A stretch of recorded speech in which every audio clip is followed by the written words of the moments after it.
I think it was 20 years ago. My then girlfriend, she worked in a music club, and they organized the Belgian Air Guitar Championships, the very first edition, and it was a new thing. Air guitar, Wow. nobody had an idea what it was, and she invited me to join in because they didn't have enough contestants. So I decided, okay, I'm going to go all in, just going to lean into it, and I won the Belgian Air Guitar Championships. Woo-hoo. Yeah, it wasn't that big of an accomplishment.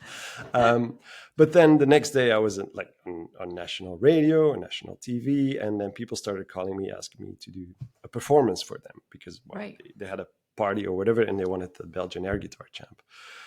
But I didn't want to do like a 2-minute performance like I did at the championship. So I formed the band with my 3 best musician friends. We were all proper musicians, but I said, okay, let's just form an air band, so we can see what happens. And then Air on Maiden, that was the name we came up with, and we Right. decided to just go all in. Like after a couple of gigs, we realized like, okay, we're sitting on gold here. We're just going to go all in. And then we invented a backstory.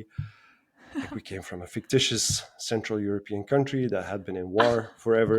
Because of that, there were no trees, so there was no wood to make Mhm. instruments from. And in that country, if you want to start a band, what you do is turn on the radio and do like this, and then you have a band.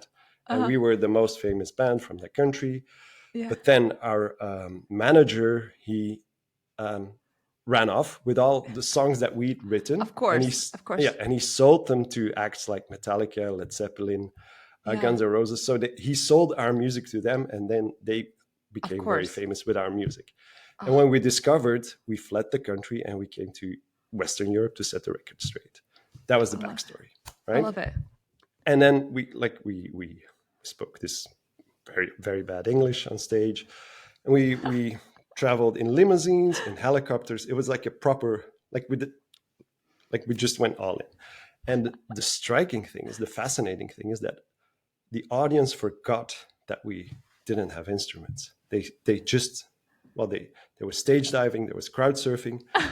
Even after a couple of gigs, it's happened that people came to us backstage and told us that we were the best cover band they'd ever seen.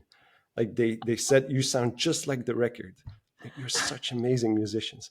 So they didn't notice that we weren't playing proper instruments, right? Yeah. And that's when I really realized the power of story, because it's something that we Yeah. believed.